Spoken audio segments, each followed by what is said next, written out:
Que la grâce et la paix de notre Seigneur Jésus-Christ soient avec vous. Amen. Peut-on acclamer le Seigneur parce que il est là même lorsqu'on traverse, on marche sur le feu, il est là. Amen. En parlant de il est là, vous savez, il y a certaines personnes qui donnent l'impression d'être forts. Ils vont parler à d'autres personnes, ils vont simplement démontrer qu'ils sont très forts. Mais en réalité, intérieurement, ces gens qui démontrent qu'ils sont très forts, en réalité, ces gens-là ont placé leur sécurité, ces gens-là ont placé leur espérance dans des choses qui ne peuvent pas réellement les soutenir lorsque justement ils doivent traverser le feu, lorsque justement les tempêtes de la vie arrivent. Et j'aimerais vous dire ceci, on peut paraître solide devant les autres, mais tout en s'appuyant sur des fondations fragiles à l'intérieur. On peut dire, j'aime Dieu là, de tout mon cœur, j'aime le Seigneur, j'aime Dieu, j'aime Jésus, mais devenir méconnaissable sous la pression. On peut dire, j'aime Jésus, je viens dans les rassemblements d'église, j'adore le Seigneur. Mais lorsque la pression de la vie arrive, eh bien, on devient méconnaissable. Beaucoup de personnes vivent ça. Pression sociale, pression financière, pression familiale, pression émotionnelle, pression financière, je dirais même plus pression de performance. Il faut que je performe pour montrer que je suis fort devant les gens, pour montrer que je suis quelqu'un. Pression pour être validé devant autrui, parce qu'on veut être accepté, on veut paraître intelligent, on veut paraître solide. Mais j'aimerais vous dire ceci, tôt ou tard, cela va finir par nous épuiser. Parce que j'ai déjà passé par là. Tôt ou tard, ça va finir par vous épuiser. Et voici la phrase clé du message d'aujourd'hui. C'est la phrase clé. J'aimerais que vous reteniez ceci. Quand Jésus transforme une personne, il ne change pas seulement son comportement, il change son identité. Je vais répéter, parce que je vais le répéter souvent dans le message. Quand Jésus-Christ, le roi des rois, celui qui contrôle toutes choses, transforme une personne, il ne change pas seulement son comportement, il change aussi son identité. Combien de personnes ici savent ce que c'est d'avoir honte d'une erreur? Pourquoi j'ai commis cette erreur-là? Je n'aurais pas dû le faire. Donc on traîne une honte par rapport à l'erreur que nous avions faite jadis. Combien d'entre vous peuvent dire, écoutez, j'ai promis de faire telle chose pour le Seigneur, pour Jésus-Christ, mais je suis retombé. À chaque fois, je retombe. Pourtant, j'ai promis au Seigneur que j'allais marcher humblement devant lui, que j'allais lui obéir, que j'allais faire de mon mieux, mais pourtant, je finis par retomber. Et combien d'entre vous, vous dites aimer Jésus, mais à partir du moment qu'il y a quelque chose de bizarre qui se passe dans votre vie, eh bien, parfois, vous manquez de courage. J'aimerais vous dire que c'est justement ce qu'a vécu Pierre dans les Saintes Écritures. Aujourd'hui, nous allons nous mettre debout et je vous demande de tourner avec moi dans Actes des Apôtres, chapitre 4, les versets 8 à 13, et ensuite, je vais lire les versets 18 à 20. Actes des Apôtres, chapitre 4, les versets 8 à 13, et ensuite, on va sauter 18 à 20.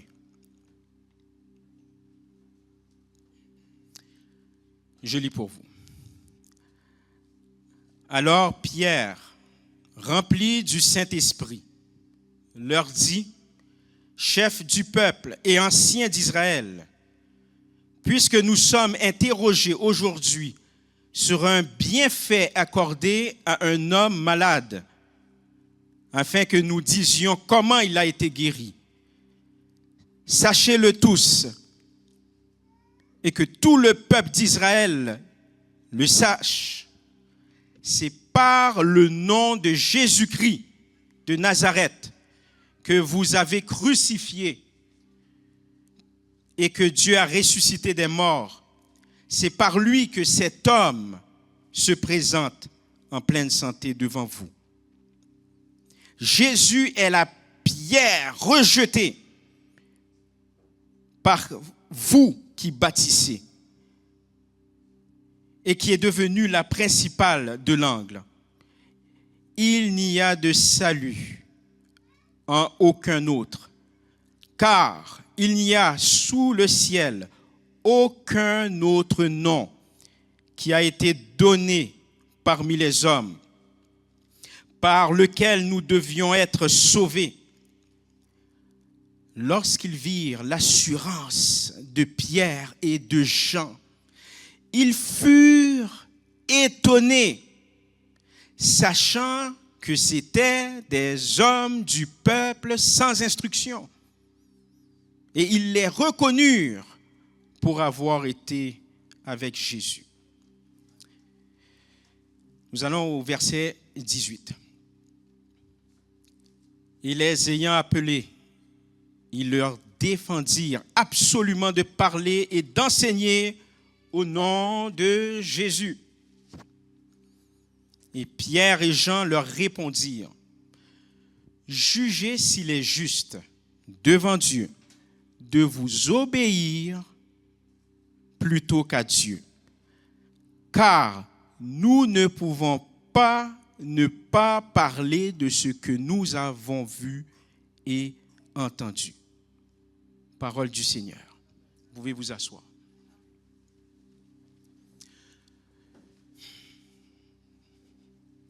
Ici, dans ce récit, on voit Pierre et Jean, deux leaders, deux personnes qui suivent Jésus-Christ, n'est-ce pas, qui croient au Seigneur Jésus-Christ. Eh bien, ils sont arrêtés parce qu'ils parlent de Jésus. Écoutez ça bien, ils sont arrêtés parce qu'ils parlent de Jésus. Maintenant, qu'est-ce qui arrive? Eh bien, ils sont amenés devant le Sanhédrin.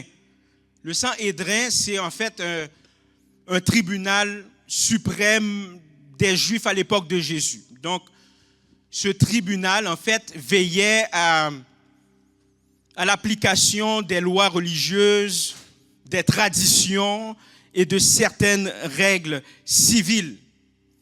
Et parmi ce groupe, le Sanhédrin, c'est un groupe formel, ce n'est pas un groupe informel, c'est un groupe formel. Eh bien, parmi ce groupe formel se trouvent les grands prêtres, les chefs religieux et aussi les hommes les plus influents de Jérusalem. Il faut que vous ayez ça en tête. Pierre, il est devant un groupe formel, devant des hommes influents, donc des grands prêtres, des chefs religieux et des hommes les plus influents de Jérusalem. Et ce qui est remarquable dans cette histoire, c'est que Pierre se retrouve devant les mêmes autorités religieuses qui avaient condamné Jésus quelques semaines auparavant.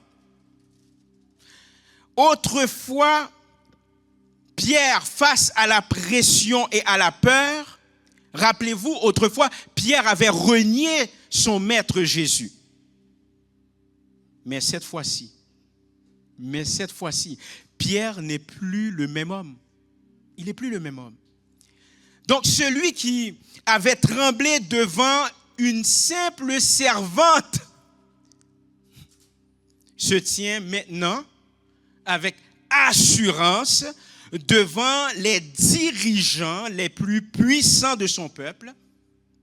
Et là, Pierre proclame ouvertement le nom de Jésus.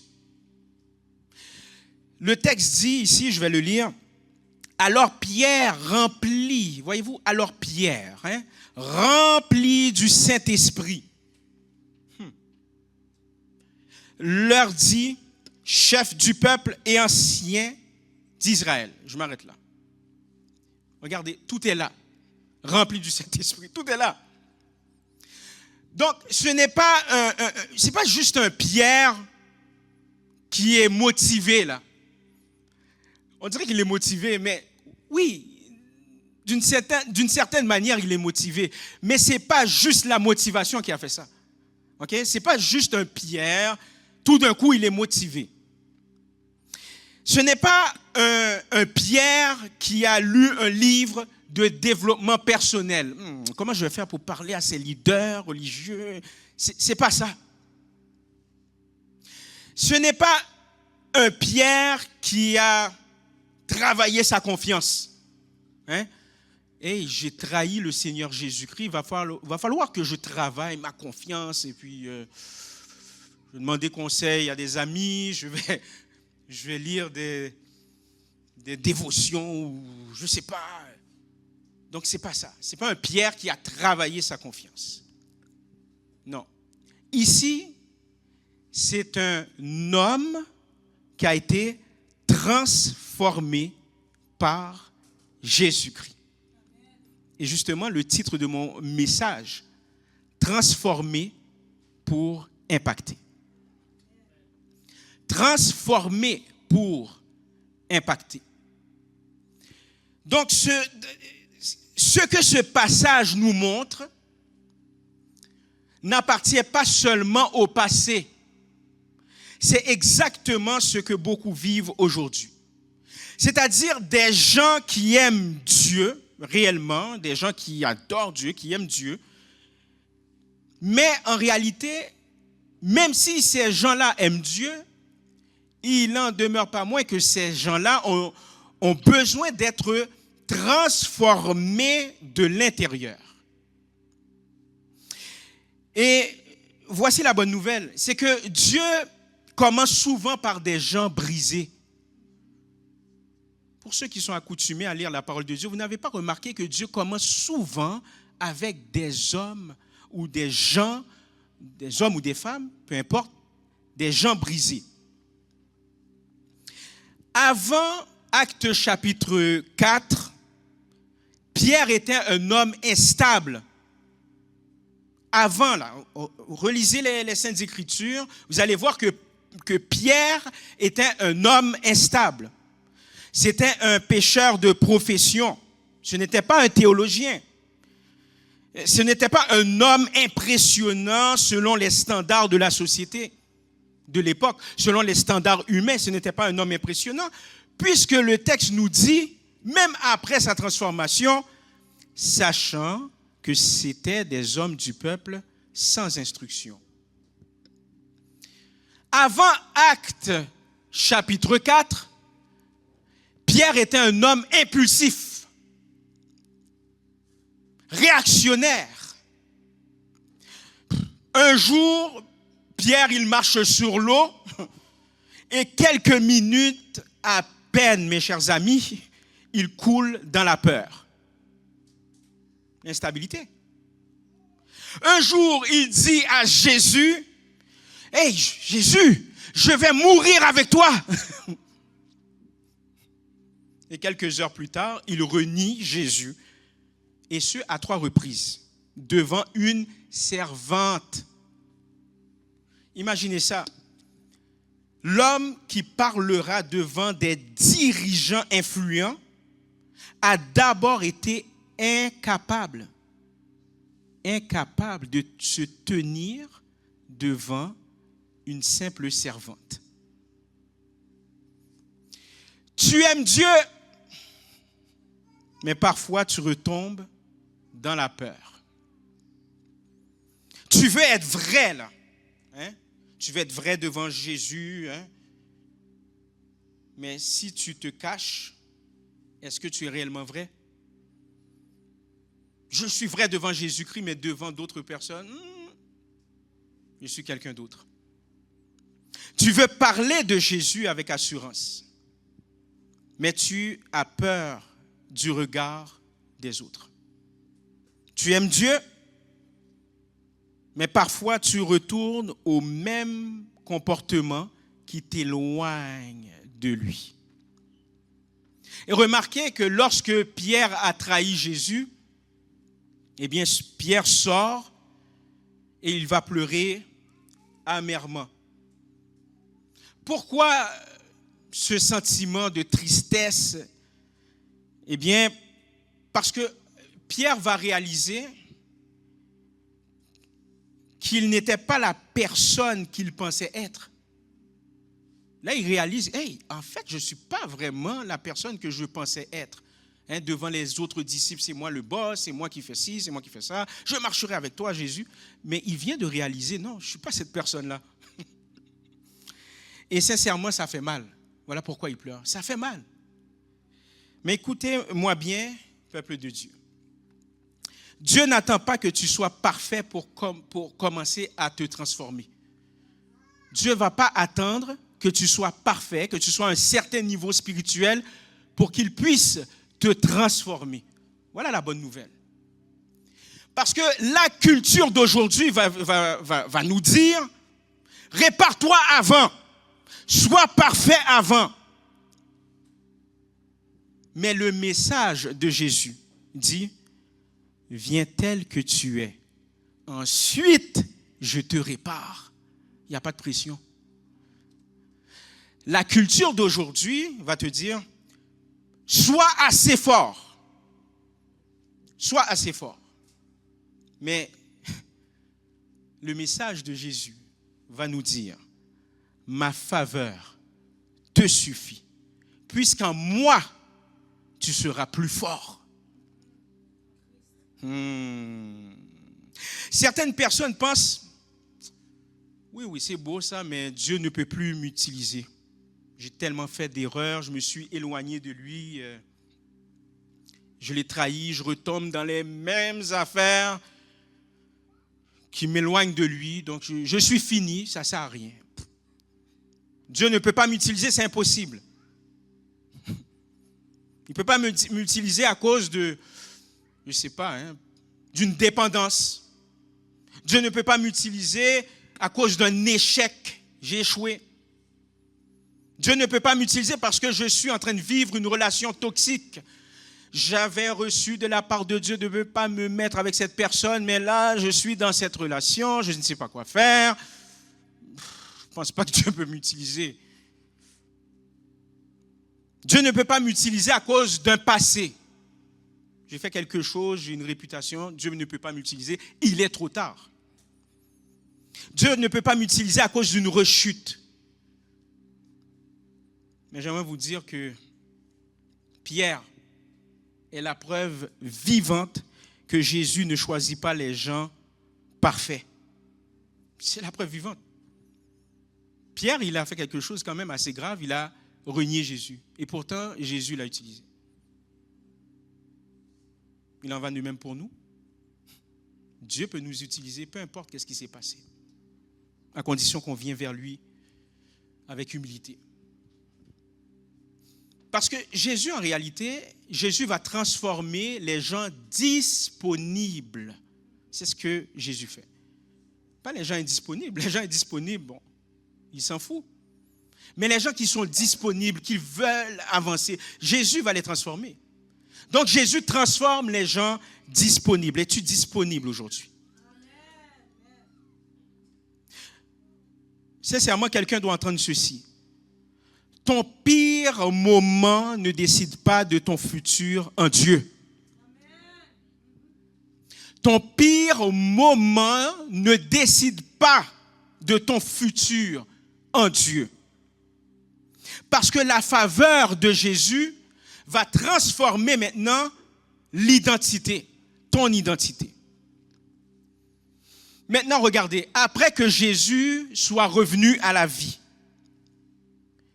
Jésus retrouve Pierre. Et vous allez le voir dans l'évangile selon Jean, chapitre 21. Lorsque Jésus rencontre Pierre, Jésus ne fait pas semblant que la chute de Pierre n'a jamais existé.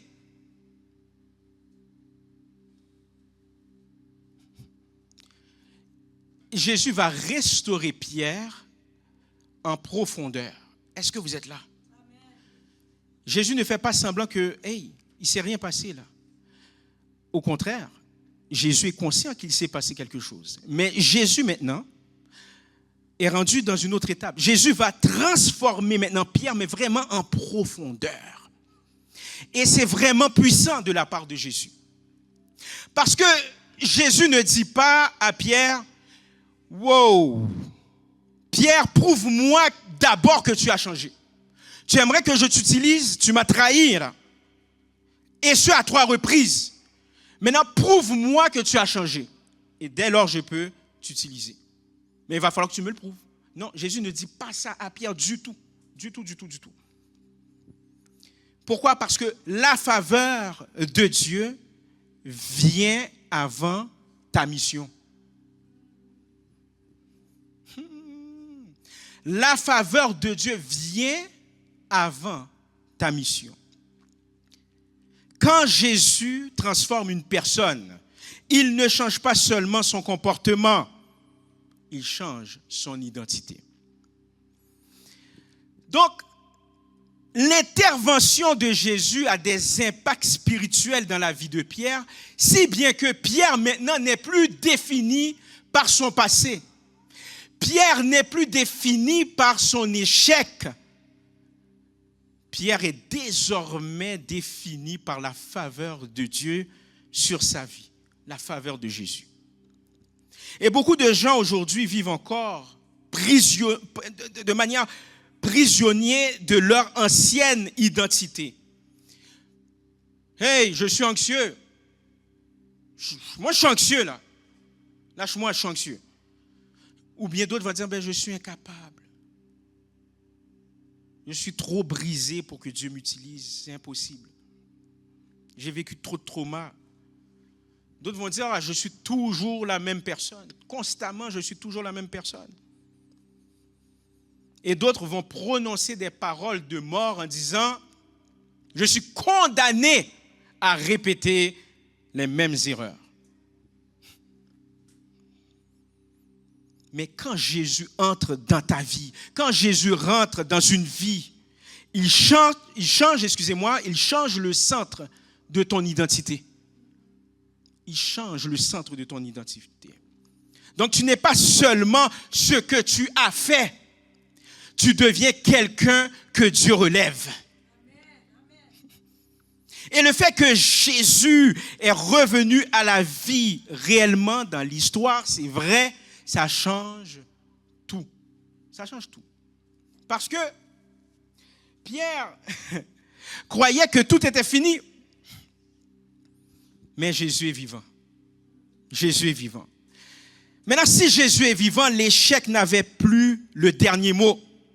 Mais oui, si Jésus est revenu à la vie, eh bien, l'échec dans ta vie n'a plus le dernier mot.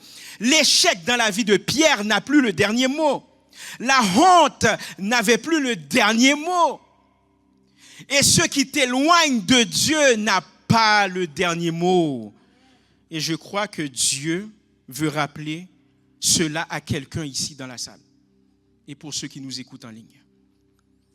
Ce qui semblait terminé dans ta vie n'est pas terminé pour Dieu.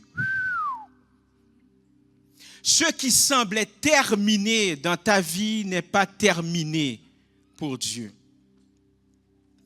Ensuite, dans le récit, l'Esprit de Jésus, le Saint-Esprit, donne une nouvelle hardiesse, une nouvelle force, force surnaturelle, une force de caractère.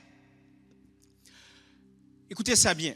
Autrefois, une simple servante avait suffi pour faire trembler Pierre, pour faire taire Pierre.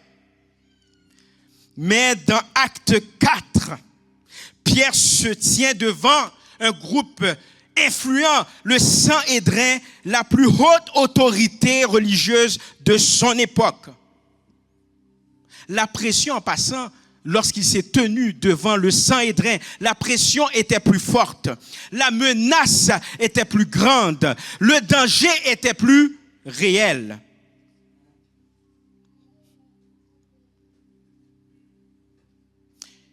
Pourtant, Pierre ne recule pas cette fois-ci.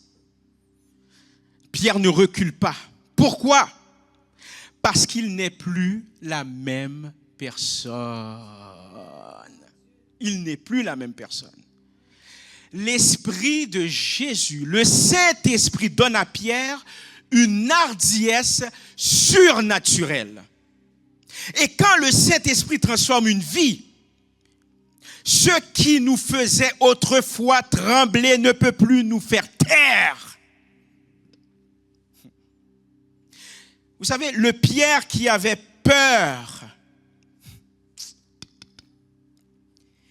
le Pierre qui avait peur d'être associé à Jésus, refuse maintenant de se taire devant les autorités à propos de Jésus. Pourquoi? Parce que l'ancien Pierre voulait sauver sa vie. Rappelez-vous, on a arrêté Jésus. On l'a arrêté, mais pourquoi? Pour le punir dans un coin. C'est pour l'assassiner. Pierre savait ça. Donc l'ancien Pierre, voyant cela, lorsque la servante lui a dit « Hey, je te reconnais, tu étais avec lui là. » Donc Pierre, lui, il voulait sauver sa vie. Mais maintenant, dans le récit qu'on vient de lire, Jésus-Christ vit en lui. Et voici une vérité importante pour nous, mes chers amis. Beaucoup d'individus, beaucoup de personnes essaient de changer, mais sans laisser l'Esprit de Dieu transformer leur cœur. Donc, ils essaient de changer par eux-mêmes. On veut juste mieux gérer notre vie, on veut juste mieux contrôler, mieux performer, mieux paraître. Mais en réalité, là, Dieu veut aller plus loin. Ce n'est pas juste ça, il ne se limite pas à ça. Dieu veut aller plus loin avec toi. Dieu veut aller plus loin avec moi. Il veut transformer l'intérieur, pas uniquement la surface. L'intérieur, ton cœur, ton esprit. Parce qu'une vraie transformation spirituelle, ce n'est pas juste modifier quelques habitudes. Ce n'est pas ça la transformation spirituelle. La transformation spirituelle, c'est recevoir une nouvelle vie en Jésus-Christ. C'est ça la transformation spirituelle. Et vous savez, le groupe formel, le Sanhédrin, dira quelque chose d'extraordinaire. Posez vos yeux au verset 13c, acte 4. 13c, ça veut dire que c'est la troisième partie du verset. Je vais lire pour vous. Ils les reconnurent pour avoir été avec Jésus. Ils les reconnurent pour avoir été avec qui? Avec Jésus. C'est ça le vrai témoignage.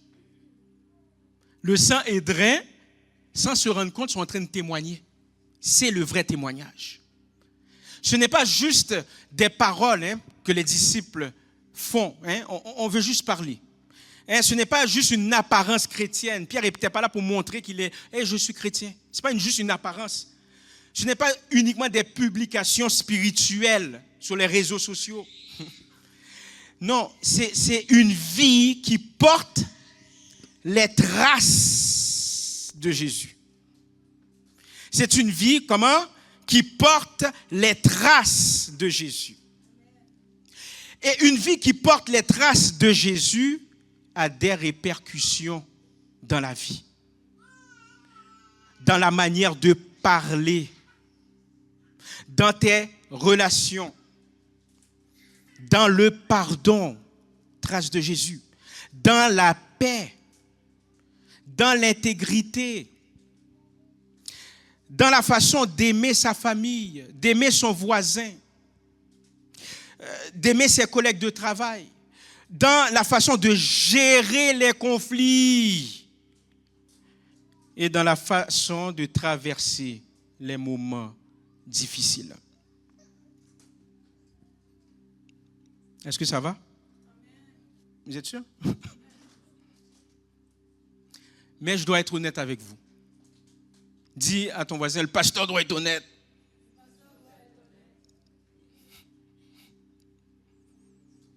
Vous savez, même, parce que c'est beau, hein, on voit ça, hein, il porte les traces de Jésus, il a été transformé, il parle devant le Sanhédrin à l'époque, non, c'est pas moi, je n'étais pas avec Jésus, qu'est-ce que tu dis là par rapport? Mais après, c'est le Seigneur Jésus, assurance, waouh. Mais je dois être honnête avec vous. Même après sa transformation, Pierre a encore fait des erreurs. Des erreurs graves. Même après sa transformation, c'est controversé, qu'est-ce que je vous dis là? Pierre a fait encore des erreurs. Pierre s'est éloigné de la volonté de Dieu. Même après sa transformation. On n'a pas le temps de le lire, mais simplement le noter. Je vais résumer l'histoire. Vous savez, dans la lettre aux Galates, Galates chapitre 2, les versets 11 à 14, Paul, qui est venu plus tard, Paul raconte qu'il a dû reprendre Pierre pas en cachette. Hey Pierre, là, tu sais, come on. Qu'est-ce que tu fais là? Non. Il a dû reprendre Pierre publiquement à cause de son hypocrisie. Parce que Pierre, transformé, avait encore des luttes. Il avait peur des regards des autres. Donc Pierre a cessé d'agir selon ce qu'il croyait réellement. Donc Pierre, et ça c'est arrivé 14 ans après. C'est ça qui est écrit dans la Bible. C'est des années, une décennie plus tard. Pierre n'a pas été cohérent. Il a laissé la pression d'un groupe l'influencer. Il a laissé la pression d'un groupe pour influencer son comportement. Est-ce que vous êtes là?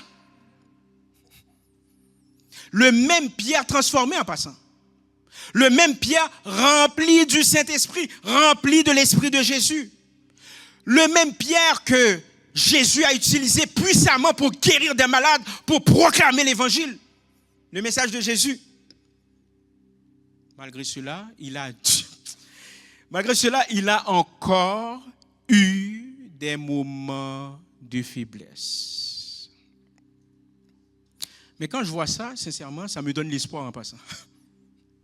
Je ne le vois pas de manière négative, ça me donne beaucoup d'espoir. Parce que parfois, dans l'Église, je ne parle pas nécessairement de notre Église locale, mais en général, dans l'Église universelle, on pense que transformation veut dire perfectionnement immédiat. C'est ça qu'on pense. Certaines fois, on a été élevé comme ça. Transformation signifie perfection immédiate. Mais c'est un mensonge, ce n'est pas vrai. Parce que la transformation biblique, la transformation du Saint-Esprit, c'est un processus. C'est un processus. Dieu, oui, Dieu transforme, Dieu corrige, Dieu relève et Dieu forme. Je répète, Dieu transforme, Dieu corrige, Dieu relève et Dieu forme. Et j'ajoute qu'il continue à t'utiliser. Vous savez pourquoi? Pierre n'a pas été disqualifié. Et si Dieu serait comme nous, là, ça ferait longtemps qu'il serait disqualifié. Hypocrite. Oui, il était hypocrite, c'est écrit. Mais il n'a pas été disqualifié. Pourquoi? Parce que la faveur de Dieu est plus grande que nos moments d'échec. Quand Jésus transforme une personne, il ne change pas seulement son comportement, il change son identité. Et même quand tu trébuches, sache que Dieu ne va jamais t'abandonner. Quelqu'un doit entendre ça aujourd'hui. Tu n'es pas disqualifié parce que tu luttes encore. Tu n'es pas abandonné parce que tu as fait des erreurs et tu fais encore des erreurs. Tu n'es pas oublié parce que tu traverses une saison difficile. Dieu continue d'agir dans ta vie car tu as eu le réflexe de te tourner vers lui. Voilà. Dieu continue à t'utiliser parce que tu as eu le réflexe de te tourner vers lui. Simplement dire, ah Seigneur, je ne sais pas si je serai capable. Tu viens de te tourner vers lui, Dieu va t'utiliser. Tu te repens, Dieu va t'utiliser. Aujourd'hui, j'aimerais vous dire qu'il y a 3 décisions possibles. Peut-être tu réalises que tu es fatigué d'essayer de tout porter seul. Mais aujourd'hui, tu peux reconnaître que tu as besoin de Jésus. Pas juste de motivation personnelle, mais vraiment d'une transformation intérieure. Peut-être qu'il y a des domaines que tu contrôles encore dans ta vie. Ta peur, ton image, peu importe ton anxiété, ton besoin de validation, tes blessures, ton orgueil. Mais aujourd'hui, Dieu te dit, laisse-moi entrer là aussi. J'aimerais te dire, ne marche pas seul. Ne marche pas seul. Parle à un leader, parle à quelqu'un. Viens en prière, cherche de l'aide. Commence une vraie marche avec Dieu. Continue d'aller au rassemblement d'église. Parce que une transformation profonde se vit en communauté. Et en conclusion, Dieu commence souvent par des gens brisés. Donc tu n'es pas disqualifié. Dieu commence souvent par des gens brisés. Deuxièmement, nous avons vu que la faveur de Dieu change notre identité. Oui, Dieu va commencer par toi, tu es brisé, mais il va changer ton identité. Et le Saint-Esprit, l'Esprit de Jésus, donne une nouvelle hardiesse, une nouvelle force. Et voici encore la phrase centrale. Quand Jésus transforme une personne, il ne change pas seulement son comportement, il change son identité. Rappelez-vous, Pierre au passé, il a passé comment? Pierre au passé, là, c'était quelqu'un d'autre. Un homme impulsif, instable. Et ensuite, plus d'assurance. Mais malgré ça, il continue à faire des erreurs, mais il se retourne vers Jésus. Sachant cela, on constate que Pierre a passé de la peur au courage. Pierre a passé de la honte à la proclamation. Pierre a passé du reniement maintenant à la mission. Pas parce que Pierre était fort, mais parce qu'il avait été avec Jésus. C'est parce qu'il avait Jésus, tout simplement. Vous savez, même après avoir fait preuve d'hypocrisie, Pierre est revenu à Jésus et Jésus ne l'a pas disqualifié. Jésus a continué à l'utiliser et ce, jusqu'à la fin de sa vie. Je vais terminer mon message avec une courte histoire. Vous savez, selon la tradition chrétienne, ou même la tradition historique, selon la tradition, lorsque Pierre était une personne âgée, là il était une personne âgée, les autorités l'ont condamné à mourir sur une croix. Oh, tu es chrétien, chrétien veut dire comme Christ, suiveur de Christ. Eh bien, comme châtiment, parce que tu dis que tu es chrétien, tu es parmi les leaders chrétiens, eh bien, comme châtiment, eh bien, tu vas mourir comme ton maître, comme ton patron, comme ton chef. On va te faire mourir à la croix. Donc, il a été condamné à mourir sur une croix. Toujours est-il, selon la tradition, on raconte alors qu'il a demandé, sachant qu'il allait être crucifié, Pierre demande à être crucifié, pas comme Jésus, mais la tête en bas. La tête en bas. Disant qu'il ne se considérait pas digne de mourir de la même manière que Jésus. Et c'est ainsi que son exécution aurait eu lieu. Quand une vie demeure avec Jésus, elle finit, elle aussi, par porter les marques de sa présence. Que Dieu transforme nos cœurs, sincèrement. Qu'il relève ceux qui sont découragés et qu'il nous fortifie. Soyez bénis.